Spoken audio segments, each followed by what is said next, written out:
A partir de este momento les invitamos a renovar nuestro compromiso salud semanal aquí en BTV Uruguay. Doctor Eduardo Bianco, bienvenido. Contento de estar nuevamente contigo y compartir un nuevo programa de Compromiso Salud. Como tantas veces, el aporte de ustedes, las inquietudes, las preguntas llevan a que tengamos un programa completo con un tema sugerido por la teleaudiencia. Trastornos prostáticos. Ese es el programa de hoy. Lógicamente destinado al público masculino, pero como en cada uno de nuestros encuentros, uno y otro sexo aprenden de lo que aquí aportan nuestros técnicos, médicos y científicos. Doctor Eduardo Bianco, un problema que hay que prevenir como pocos. Sí, es frecuente y hay que tenerlo en cuenta porque fundamentalmente se confunden o tienen síntomas similares dos enfermedades, una benigna y otra maligna, que si uno no tiene en cuenta y considera los síntomas, puede haber problemas muy serios para la persona. Bien, y obviamente que muchos de los que nos están mirando dirán, y bueno, ¿cuál es la edad para comenzar con exámenes que puedan darnos más certezas? Porque recuerdo, y esto como periodista, no como técnico ni como científico, que quien inventó el trabajo es decir, el que llegó al índice prostático a través de un análisis de sangre, confesó públicamente, bueno, esto nos da algunas certezas, no nos da el 100% de las certezas. Son cosas que iremos aprendiendo entre todos, además con la presencia de un invitado especial de vasta experiencia en este tema. Exactamente, la idea es actualizar este tema, explicar los conceptos básicos para que nuestros amigos comprendan qué es la próstata, cómo funciona, cuáles son sus alteraciones principales y, bueno, cómo hacer el diagnóstico lo más precoz posible y tratarse también. Bien, les voy a dar las vías de comunicación. Recuerden que si quieren seguirnos en Twitter, @saludcompromiso, ese es nuestro Twitter. Y si quieren mandar un correo electrónico, no somos un programa por razones de tiempo que lea los correos al aire, pero sí es de recibo cada una de las cosas que ustedes nos envían a través de compromisosaludui@gmail.com. Con el informe que sigue, presentamos formalmente el programa de hoy. La próstata es una pequeña glándula del tamaño de una nuez aproximadamente, que está presente solo en el sexo masculino. Forma parte del sistema reproductivo masculino y está en el trayecto del aparato urinario. Se encuentra situada por debajo de la vejiga y por delante del recto. Al nacer, la próstata es pequeña.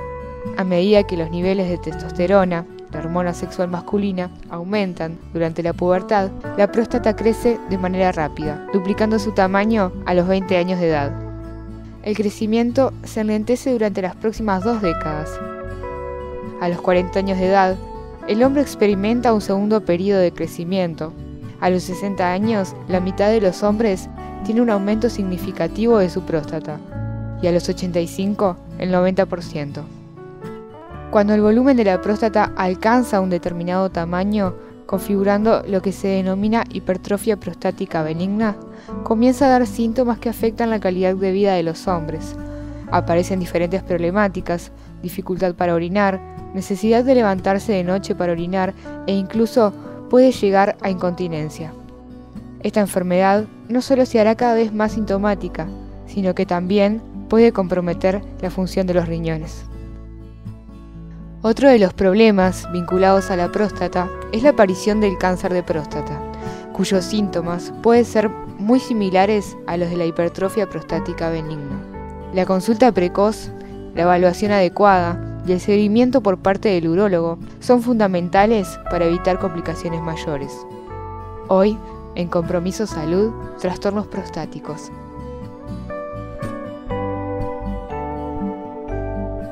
Se desprende de este informe que acabamos de ver, doctor, que algunos síntomas son para atender, no es para distraerse, ¿no? Sobre todo a distintas etapas de la vida, 50, 60 años, y mucho más si uno tiene la suerte de llegar con salud a los 80 o más años. Exactamente, uno puede irse acostumbrando a la sintomatología porque es una sintomatología crónica que lentamente va afectando la calidad de vida, pero en determinado momento la obstrucción que genera la vía urinaria puede bloquear el funcionamiento de los riñones y provoca de hecho frecuentemente una obstrucción o una falla renal que una vez que se llega a esa etapa ya es más difícil recomponer las cosas. Hay algunas preguntas que los hombres particularmente nos hacemos porque lógicamente el que ha sufrido una intervención quirúrgica de próstata es cauto, y si uno no es muy amigo es muy difícil acercarse a preguntar, cosas que sí vamos a intentar conocer hoy con la presencia de un técnico, un especialista en este tema. ¿Y qué hay de nuevo? También en el tratamiento, si siguen las mismas técnicas de antes, de hace 20 o 30 años, o hay algo nuevo que aporta a disminuir el riesgo, hacerlo más fácil y menos complicaciones. Nos llegaron muchos comentarios con respecto al programa anterior que tenía que ver con trastornos de visión. Fue una acertada elección con respecto a un tema que también necesita de la prevención, en ese caso muy prematura, porque el ojo está en desarrollo, sobre todo desde el primer día de vida hasta los 6 años de edad. Y sobre todo la inquietud por conocer más, y prometemos seguir adelante con este tema, así como con otros, porque nos quedó mucho en el tintero en el programa anterior. Es así. Vamos a hacer la primera pausa y vamos a venir con el desarrollo ya del programa de hoy.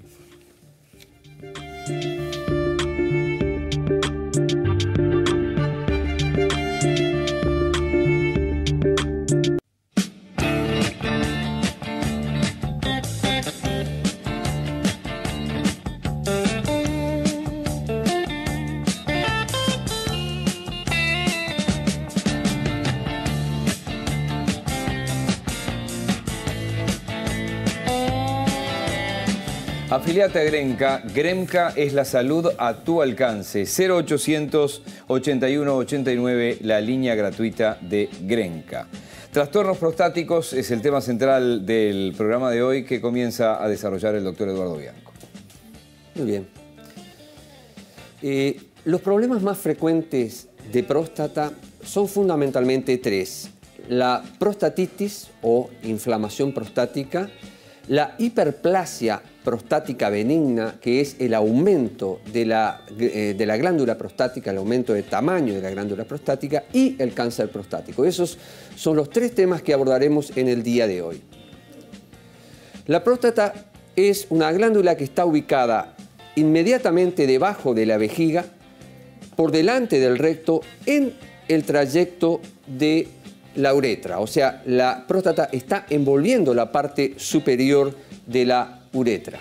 Vamos a hablar ahora entonces de la primera enfermedad o trastorno vinculado a la próstata, que es la prostatitis. Tenemos 2 tipos de prostatitis: la prostatitis aguda y la prostatitis crónica. La aguda en general es infecciosa, de origen bacteriano, y se ve en mayores de 18 años. La sintomatología suele ser fiebre elevada, un malestar general, trastornos obviamente urinarios y a veces dolor lumbar, y requiere exámenes de orina y frecuentemente una ecografía de vía urinaria. El tratamiento habitual es con antibióticos por lo menos durante 10 días. La crónica, que es frecuente, generalmente no es infecciosa. No queda claro muchas veces la causa de este proceso inflamatorio, y se manifiesta por molestias en la zona perineal, en la zona baja, con malestar urinario, con dolor también, y que requiere los mismos tipos de exámenes.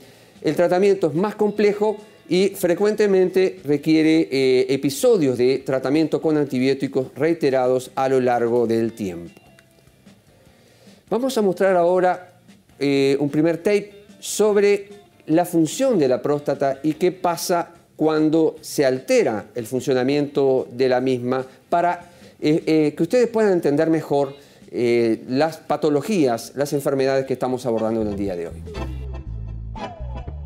La próstata es una glándula que se encuentra ubicada inmediatamente debajo de la vejiga, envolviendo la parte superior de la uretra. Produce un líquido alcalino rico en enzimas y prostaglandinas, que es importante para la supervivencia y funcionamiento de los espermatozoides. Con las décadas, la próstata suele sufrir un agrandamiento al que se le denomina hiperplasia prostática benigna o HPV. La próstata contiene numerosas pequeñas glándulas, fibras musculares y tejido conectivo. En la hipertrofia prostática benigna, todos estos elementos crecen y son responsables del agrandamiento. El primer cambio es el crecimiento del tejido glandular en un área conocida como zona de transición, que es el área más próxima a la parte superior de la uretra. Las células nuevas están constantemente dividiéndose y las células en exceso tienen un mecanismo especial de muerte celular, conocido como apoptosis, de tal modo que en condiciones normales, las células que se producen en exceso se autoeliminan solas, manteniendo un balance a través del proceso de apoptosis. La alteración de la apoptosis sería el factor más importante que causa la hipertrofia prostática benigna.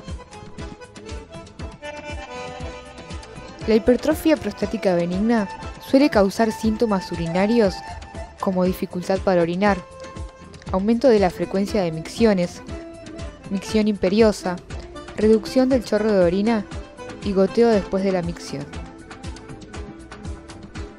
La nictura o aumento de las frecuencias de micciones nocturnas es otro síntoma frecuente y perturba el descanso nocturno. En el cáncer prostático, el crecimiento de las células se escapa al control normal y hay una alteración permanente de la apoptosis o muerte celular programada, que regula normalmente el número de células. El cáncer de la próstata usualmente comienza en una zona periférica, mientras que la hiperplasia prostática se produce más frecuentemente en la zona de transición alrededor de la uretra prostática. En la hiperplasia prostática, la multiplicación celular tiene mucho mejor control, pero en el cáncer prostático, las células se multiplican sin control. Estas células anormales invaden el resto de los tejidos prostáticos y se extienden más allá de ellos, hacia las estructuras subyacentes, como las vesículas seminales.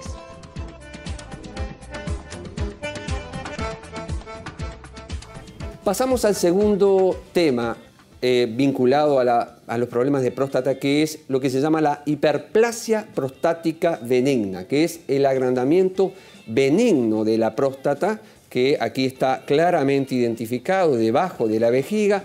En el transcurso de la uretra hay un aumento de volumen y ese aumento de volumen va a determinar dos tipos de síntomas. Síntomas obstructivos: hay dificultad para el inicio de la micción, puede haber un chorro de orina más fino que lo habitual, a lo largo de los años se va disminuyendo y puede haber incluso un goteo perimisional o posmisional, mejor dicho, al terminar la micción puede haber un goteo que sea molesto. Dentro de los síntomas irritativos se encuentra la llamada nocturia, la necesidad de levantarse durante la noche a orinar, el aumento de la frecuencia con la cual la persona requiere orinar y la urgencia, la necesidad imperiosa de ir a orinar cuando se dispara el estímulo. Existen escalas que pueden ser accedidas hoy actualmente por internet, una escala internacional de síntomas prostáticos cuya sigla en inglés es IPSS. Esto no es para que ustedes lo sepan, pero sí tengan una idea que hay mediante escalas la posibilidad de ir controlándose usted mismo cómo va la severidad de su problema a lo largo del tiempo y tener una idea de si esto va empeorando, si esto va rápidamente avanzando. Es una sugerencia nuestra, después lo hablaremos con el urólogo, pero de Compromiso Salud sale esta sugerencia para ustedes. El último tema es un tema ya más importante, que es el cáncer prostático. El tipo de cáncer más frecuente en la próstata se llama carcinoma. Esto es un tumor maligno, en donde existe un crecimiento descontrolado de las células prostáticas que exceden a la ubicación de la próstata y pueden diseminarse a nivel local, incluyendo las vesículas seminales, incluyendo tejidos cercanos, pero también ir a distancia y generar metástasis. ¿Y cuáles son los elementos que tenemos para hacer un diagnóstico en el caso de los problemas prostáticos? Los elementos fundamentales son el examen clínico, que fundamentalmente está dado por el tacto rectal, que es un examen difícil para los hombres, pero realmente da mucha información breve, es muy preciso, y se acompaña de otros 2 exámenes que obviamente aportan mucho más información. Uno es el examen en sangre del antígeno prostático específico, que lo hablaremos con el colega que nos va a visitar hoy. La importancia, el valor del antígeno prostático específico va aumentando a lo largo de las décadas, y no es un examen que nos haga un diagnóstico de cáncer, sino que algo está funcionando mal en la próstata cuando esto está aumentado y requiere más examen. Y el examen obviamente que más se utiliza para fundamentalmente ir a buscar a esta patología, que es la potencialmente más riesgosa para la vida de la persona, es el tema de realizar la biopsia prostática. Y vamos a terminar la exposición con un tape que muestra cómo se realiza este estudio. Se introduce el transductor del ecógrafo, que tiene adosado un sistema para punción biópsica por vía rectal. Se comienzan a emitir los ultrasonidos a medida que nos acercamos progresivamente hacia la ubicación de la próstata. En el esquema, los puntos amarillos que se ven en la próstata corresponderían al cáncer de próstata. Se continúa introduciendo el ecógrafo hasta que éste, a través de la pared rectal, hace contacto con la próstata. En ese momento, tenemos una buena imagen y se procede a desplazar la aguja, con la cual se punciona en varias oportunidades y se extraen varios segmentos de tejido prostático. Doctor, en los planes hemos visto a lo largo de todo este ciclo cómo, por ejemplo, el sistema de salud, a través de leyes y decretos, va obligando a determinados pasos, sobre todo con los recién nacidos, con la mujer. En el hombre, en este tipo de exámenes, casi que a voluntad. No, el hombre va dribleando y le va escapando a esto, y algunos con más conciencia obviamente encaran de otra manera. Pero exactamente. A este respecto no conozco nada. No, yo tampoco, pero podemos hablarlo con quien nos va a visitar en el día de hoy. Yo en algún momento tuve conocimiento de la intención de algunos de los ministros de salud de generar un programa de despiste precoz de esto, de identificación precoz de este problema, porque puede prevenir muchas diálisis crónicas, puede prevenir muchas patologías y trastornos a mucha gente en nuestro país.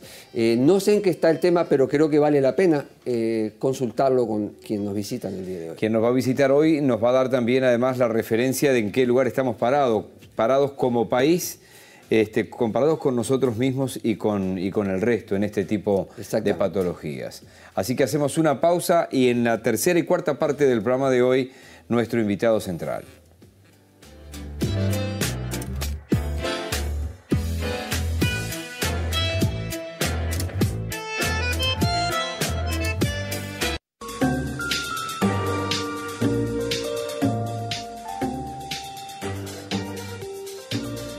Presenta este espacio Aliviol Sport y Chao Dolores.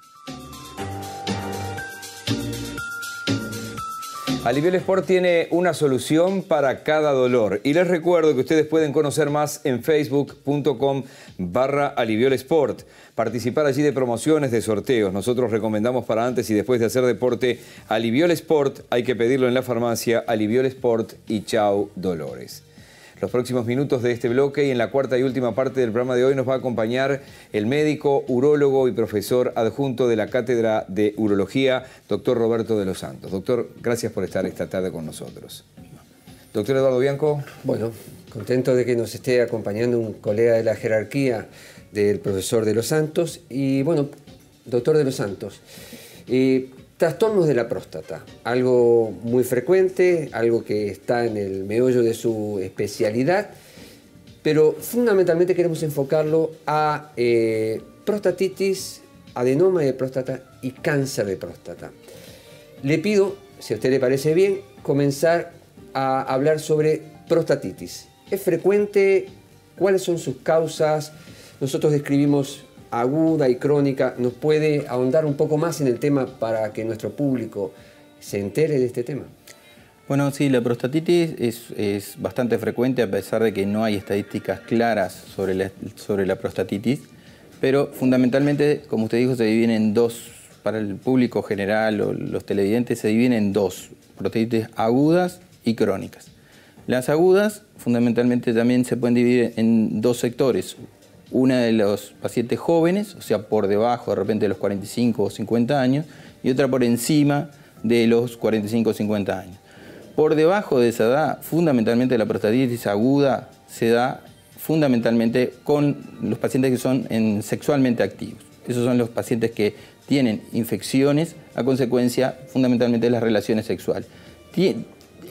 Ahí se plantea fundamentalmente que es una enfermedad de transmisión sexual, a pesar de que no tiene por qué ser una enfermedad como pueden ser otras tipo SIDA o otro tipo de enfermedades de transmisión sexual como la hepatitis. Pero sí se ve fundamentalmente en los jóvenes la prostatitis aguda de esa manera, por transmisión. En el paciente mayor de 50 años ya estamos hablando del paciente que tiene algún compromiso de la próstata, fundamentalmente adenoma de próstata, y es en ellos que empieza a aparecer la prostatitis aguda como un elemento de complicación de su adenoma de próstata. ¿Y la crónica? En el caso de la crónica es diferente. También hay dos tipos, una bacteriana y una no bacteriana. En la prostatitis crónica se define como aquella que tiene un largo periodo de pacientes sintomáticos a consecuencia de su mala micción. Entonces, eso es lo que le da la sintomatología durante mucho tiempo. Generalmente se habla de crónica cuando ya persisten más allá de 2 a 3 meses. Entonces, en ese caso, aparece lo que llaman prostatitis crónica. La bacteriana es aquella que descubrimos un germen por un cultivo de la orina y la podemos tratar con antibiótico. La no bacteriana es aquella que no descubrimos un germen, pero tiene los mismos síntomas y esos pacientes generalmente requieren otro tipo de tratamiento, como puede ser antiinflamatorios y a veces puede inclusive buscar algún germen no común y puede requerir algún tratamiento con antibióticos. O sea que es un trastorno frecuente, que no tenemos idea de la frecuencia, pero que está allí y es un motivo de consulta urológico no diario, pero que está allí. Sí, es difícil de valorar realmente la frecuencia de esta enfermedad. En publicaciones internacionales lo marcan más o menos en torno entre un 10 y un 15%, dependiendo de los diferentes países que pueden hacer a veces estadística. Aquí en Uruguay es muy difícil de valorar realmente cuál es la incidencia de esta enfermedad. En el adulto mayor sí es más frecuente a consecuencia de su adenoma de próstata, pero generalmente esos pacientes ya lo estamos tratando por su adenoma o a consecuencia de ese episodio infeccioso comenzamos a tratarlo por su adenoma de próstata. Ya que estamos hablando de adenoma, entonces pasamos al segundo tema del día de hoy, que es el agrandamiento prostático, la hiperplasia benigna o adenoma de próstata. ¿Puedes explicarnos?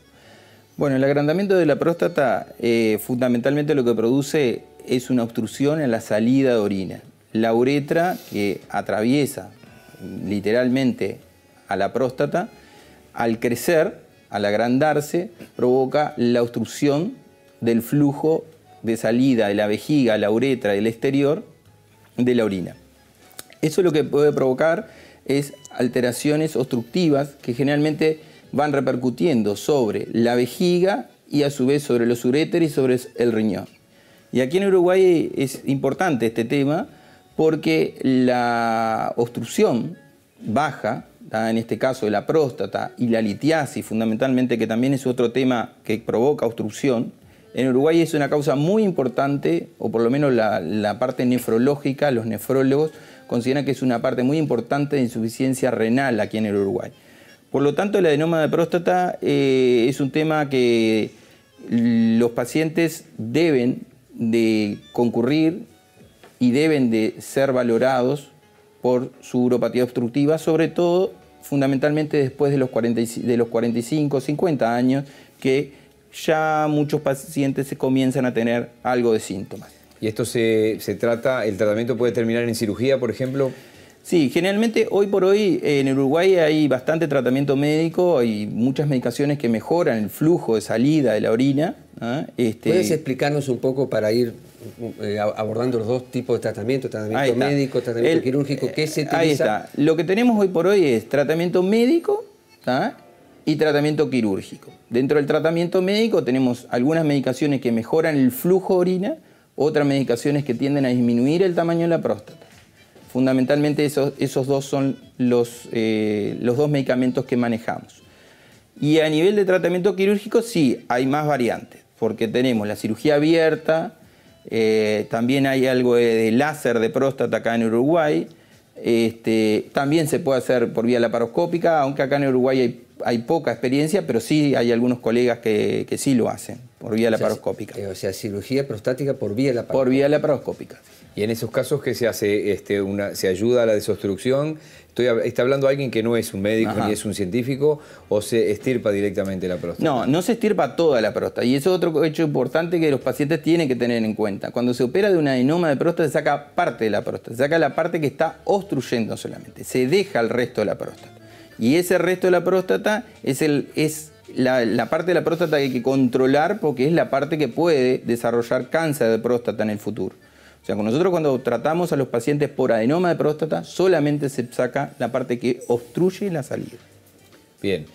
Y preguntas que se hacen además habitualmente después de estas operaciones con respecto a las relaciones sexuales, erecciones posteriores, eyaculaciones, cuando hay una intervención quirúrgica de esta magnitud. Bueno, fundamentalmente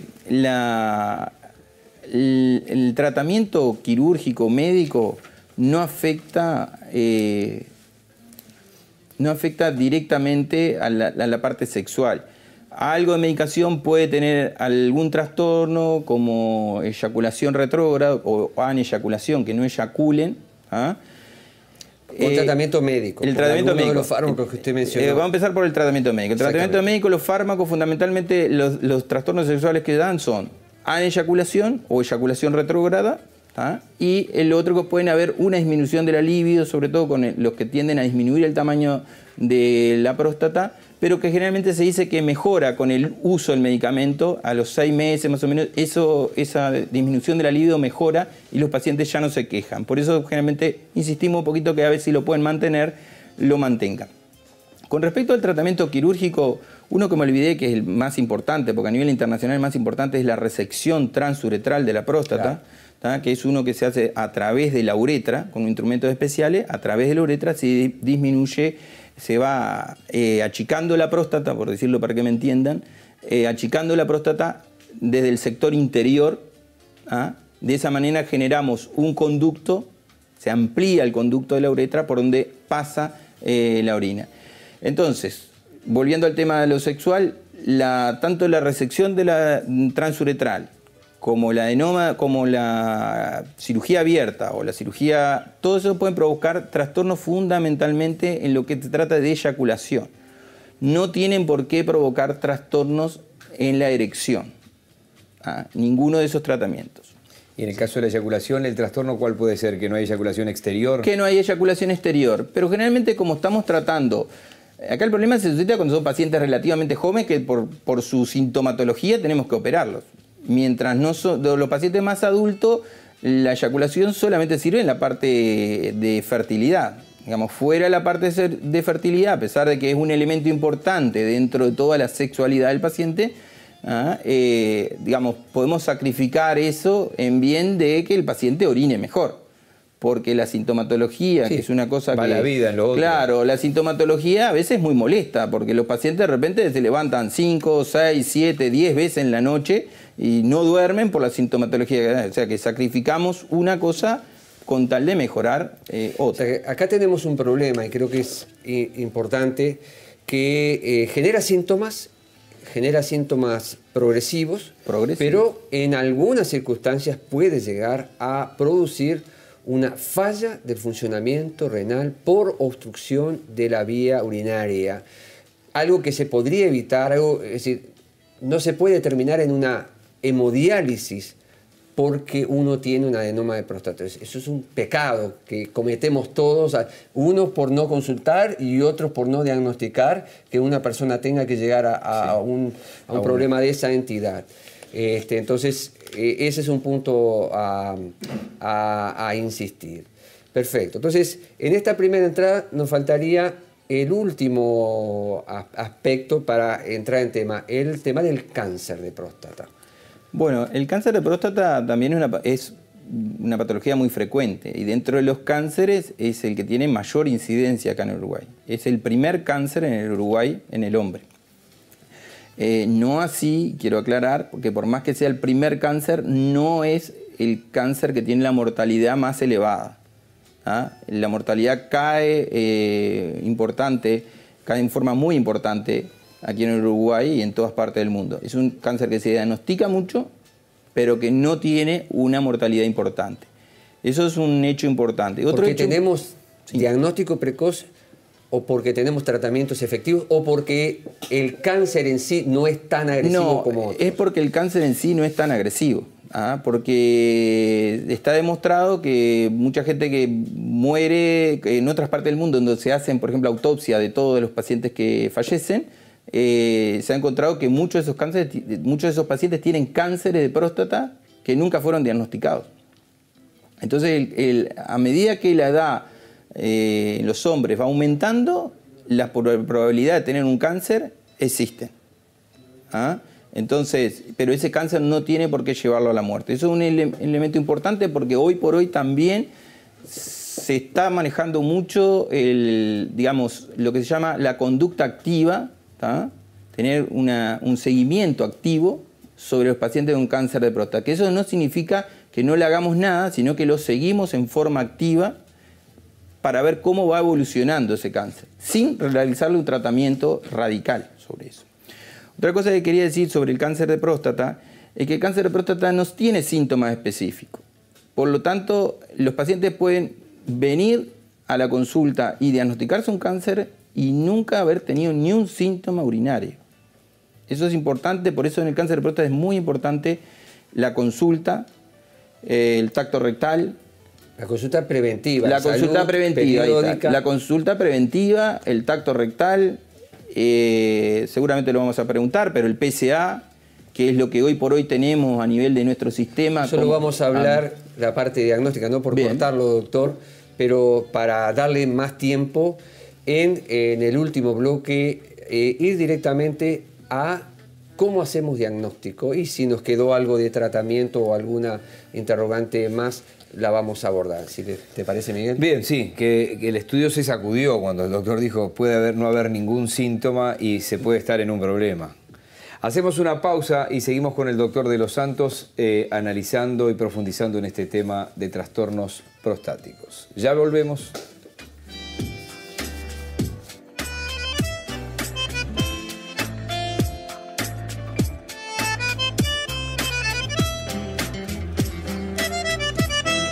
Presenta este espacio Alivión Sport y Chao Dolores. Presenta Óptica Ariel, 18 de julio 1385, frente a la Intendencia.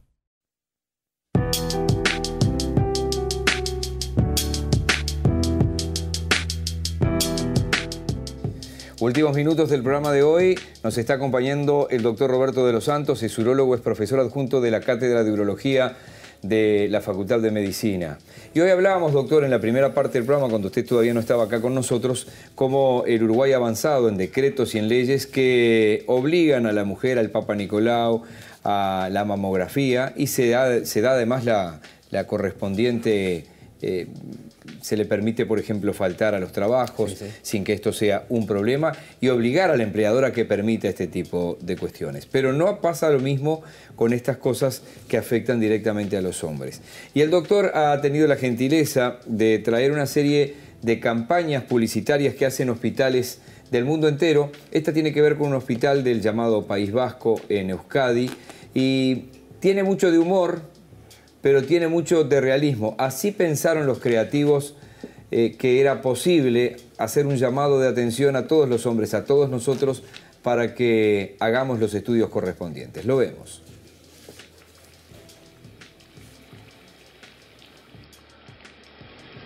Joder, desde que pasan los 45 cada vez me cuesta más mear. A ver si voy a tener que revisar la próstata.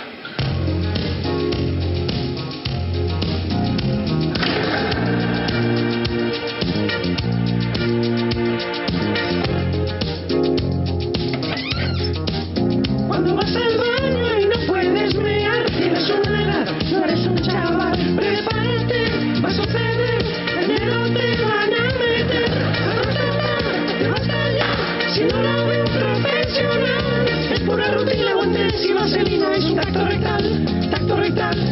Pues aquí de Chaña te han dado fecha, no te vas a escapar de tacto rectal. Tacto rectal, tacto rectal. Tacto rectal.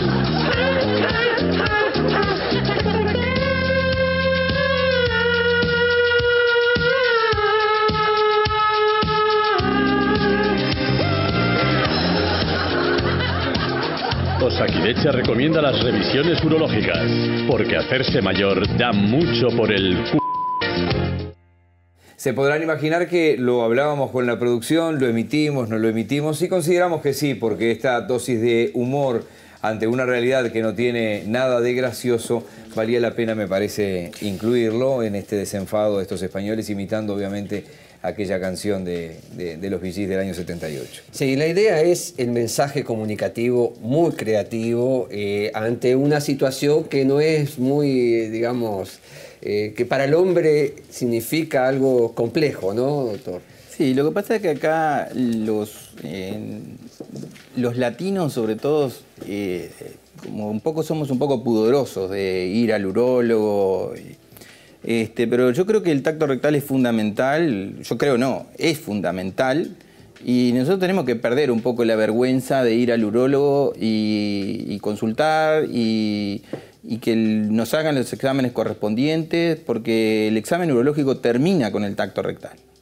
¿Ah? ¿Qué aporta? Si tenemos que convencer a una persona que nos está mirando hoy, ¿cómo le convencemos que es necesario hacer ese examen? ¿Qué es lo que aporta a usted como profesional? Lo que pasa es que el tacto rectal es un elemento más dentro del diagnóstico, digamos. ¿Ah? El tacto rectal nos puede aportar irregularidades en la próstata, nos puede aportar el tamaño de la próstata. O sea, para definir una conducta quirúrgica por un adenoma de próstata es fundamental el tacto rectal, para ver qué vía vamos a tomar, si se va a utilizar, por ejemplo, una resección transuretral de la próstata o se va a operar por vía abierta un adenoma de próstata, en el caso del adenoma de próstata. Pero fundamentalmente el tacto rectal, aparte de eso, va de la mano con algunos otros exámenes que nos van a orientar a la posibilidad de que el paciente tenga un cáncer de próstata, que es sobre todo el tema que estamos tocando en este bloque.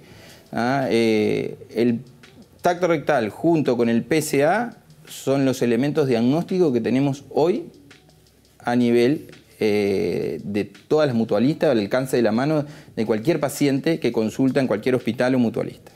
Y a nivel mundial, por ejemplo, cuando hablamos de países de punta en tecnología, ¿qué hablamos? Bueno, ya aquí en Uruguay también hay algunos otros elementos y ya están apareciendo, lo que pasa es que todavía no están dentro de nuestro sistema nacional, como puede ser el PSA3, que es un marcador en la orina, que también se hace después de un tacto rectal, de un masaje prostático, el paciente orina y se busca elementos más bien cromosómicos, que es el RNA, en realidad no es cromosómico, sino que es un RNA que se busca en la orina, luego de un masaje prostático.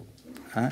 Y otras cosas, adelantos que hay, que tampoco están dentro de nuestro sistema, es la resonancia nuclear magnética con espectroscopía, que también aquí en el Uruguay se hace, pero son cosas que no están dentro de nuestro sistema. Es muy acotado todavía. Exacto, estamos recién empezando con ese tipo de estudios. Para la gente que nos está escuchando, que muchos entenderán que es el PSA, pero otros no. Vamos a aclararle que el PSA es la sigla en inglés del antígeno prostático específico. Exacto. Que es un examen en sangre o en orina, me dice. No, ahora... es un examen en sangre. Lo que yo le dije en orina que es P con C de casa, PSA3. Es otro. Es otro. El asunto acá con el PSA, con antígeno prostático específico, fundamentalmente la gente tiene que entender que el PSA no es cáncer específico, es próstata específico. O sea, todo paciente que tiene próstata va a tener antígeno prostático específico. El valor que acá se toma como dentro del rango normal es de 0 a 4. Pero eso también hay que valorarlo con respecto al tamaño de la próstata, a la edad del paciente y a otros elementos, por ejemplo, infeccioso, inflamatorio de la próstata. Porque todo eso puede elevar el PSA. ¿Ah? Entonces, la edad del paciente ni que hablar que puede elevar el PSA. Entonces, hay que, digamos, valorarlo por el urólogo, que es el que maneja los rangos etarios, el que maneja el tamaño de la próstata, para ver en qué rango está ese PSA. si está en un rango normal o puede estar en un rango normal pero que está elevado. Es algo que nos dice, tengan cuidado, a este paciente hay que seguirlo, hay que, digamos, prestarle más atención quizá que el que tenga el rango Hoy por hoy normal. hay campañas no, digamos, hay, por ejemplo, dentro del carnet de salud está el PSA, para mayores creo que de 45 años. Pero, digamos, al ser solamente un ítem, solo el PSA, sin valorarlo por un urólogo, sin un tacto rectal complementario, muchas veces eso solo no sirve. Porque ya hemos visto pacientes que de repente, porque está dentro del rango, no lo mandan al urólogo. Y eso no es tan así. El urólogo tiene que valorarlo y es importante que el urólogo complete el examen de esos pacientes. Bien, sí, está muy claro eso, ¿no? Una vez más, ir más allá y no confiarse en esto, que es una cosa aislada en el carnet de salud. Exacto, es una cosa aislada. Por eso digo, el examen del urólogo termina con el tacto rectal. ¿Ah? Y el tacto rectal y el PSA son las dos armas que tenemos hoy por hoy a todo el pool de uruguayos, por decirlo, porque tenemos un sistema nacional de salud donde cubriría a toda la ciudadanía, es lo que tenemos para ofrecerle. Por supuesto que hay otros exámenes que no están dentro del sistema. Muy bien. ¿Cuándo está indicado y con qué frecuencia se haría la punción biópsica prostática? Bueno, sobre ese punto también quiero aclarar que a veces, ahora que tenemos internet muy libre, todo el mundo entra en internet y todo el mundo sabe de todo, lee de todo. Sí, leemos de todo, saber de todo, no creemos que sabemos, pero eso es lo que hacemos. Ahí está, pero queremos aclarar sobre la biopsia prostática porque hay mucha gente que a veces me viene y me dice, no, la biopsia no me la tengo que hacer porque dice en internet dice que no. Yo quiero que entienda que cuando un estudio es indicado, en este caso por un urólogo, es que porque valoramos los riesgos y los beneficios que podemos tener en realizar dicho estudio. Entonces, nosotros lo que valoramos son los riesgos de posibilidad que el paciente tenga un cáncer de próstata. Por ejemplo, si tiene antecedentes familiares de un cáncer de próstata, directo, ya sea padre o hermano, tiene un PSA elevado y todavía tiene un tacto rectal patológico, es indudable que ese paciente debe recibir una biopsia de próstata. ¿Ah? Y a veces en internet uno ve cosas que tratan de que no se realicen. Entonces, indicado por un especialista correcto, como en este caso el urólogo, que valoró todos los elementos de riesgo, la biopsia de próstata tiene una indicación. O sea que hoy por hoy, en esas circunstancias que usted bien definió, tiene su indicación. Y ese paciente, por ejemplo, que tiene un PSA alterado y obviamente una sintomatología prostática, porque puede tener un adenoma de próstata, lo más frecuente. Porque se superponen, ¿no? Exactamente. El adenoma de próstata se superpone con el cáncer de próstata. Muchas veces lo estamos estudiando por su adenoma de próstata o porque viene por síntomas de su adenoma de próstata, le encontramos un PSA elevado y junto con el tacto rectal, que muchas veces puede ser simplemente un tacto rectal de un adenoma de próstata, pero igual al tener PSA elevado le biopsiamos y ahí encontramos un cáncer de próstata. En el caso de la prevención del cáncer de colon, cada X años, cada 3, cada 5, muchos gastroenterólogos en personas que tienen factores de riesgo, constipados crónicos o antecedentes familiares, proceden a realizar fibrocolonoscopías seriadas, digamos así, para hacer el seguimiento.